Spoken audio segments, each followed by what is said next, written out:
કચ્છમાં ઉત્તરાયણના પર્વની ભારે હર્ષોલ્લાસ સાથે ઉજવણી કરવામાં આવી હતી ત્યારે કચ્છના સાંસદ વિનોદ ચાવડાએ પણ આ પર્વની અનોખી રીતે ઉજવણી કરી હતી।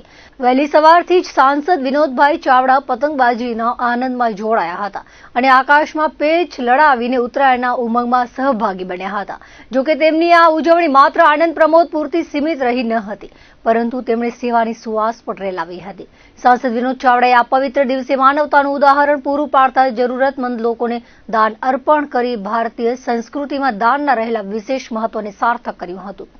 આ તકે વિનોદ ચાવડાએ સમસ્ત કચ્છવાસીઓને ઉત્તરાયણ અને મકર સંક્રાંતિની અંતઃપૂર્વક શુભેચ્છાઓ પાઠવી હતી।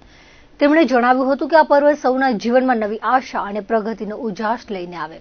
પતંગની જેમ સૌના સપના ઊંચી ઉડાન ભરે તેવી પ્રાર્થના સાથે તેમણે લોકોને પક્ષીઓનું ધ્યાન રાખવા અને સલામત રીતે તહેવાર ઉજવવા પણ અપીલ કરી હતી। કચ્છના સાંસદે ભક્તિ, શક્તિ અને સેવાના ત્રિવેણી સંગમ સાથે ઉત્તરાયણની શાનદાર ઉજવણી કરી હતી।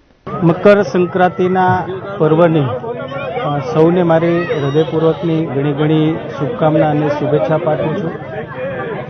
ઉત્તરાયણનું આ પર્વ આપણે હર્ષ, આનંદ, ઉલ્લાસ સાથે ઉજવી રહ્યા છીએ। આજે સમગ્ર ગુજરાતની અંદર આજે ઠેર ઠેર જગ્યાએ આજે આપણે જોશું કે આકાશની અંદર આપણને પતંગો જોવા મળશે।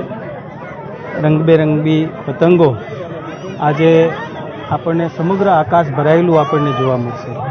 ત્યારે આપણું જીવન પણ હંમેશા રંગોથી ભરાયેલું રહે અને આજના પવિત્ર દિવસે જે આપણી પરંપરા રહી છે આપણા તહેવારોની ઉજવણી કરવાની, જેના ભાગરૂપે આજે કચ્છની અંદર પણ અમે સેવા વસ્તીના અનેક બાળકો સાથે આજે અહીંયા એમને પતંગ આપ્યા હતા। એમની સાથે આજે પતંગ ઉડાડી કરીને આ ઉત્તરાયણના પર્વની આજે અમે અહીંયા ભુજની અંદર આજે અમારી ટીમ સાથે અમે અહીંયા ઉજવણી કરી છે। અમારા નગરપતિ બેન શ્રી રશ્મિબેન, પૂર્વ નગરપતિ અશોકભાઈ, અંગદાનના દાતા, અંગદાનના મુખ્ય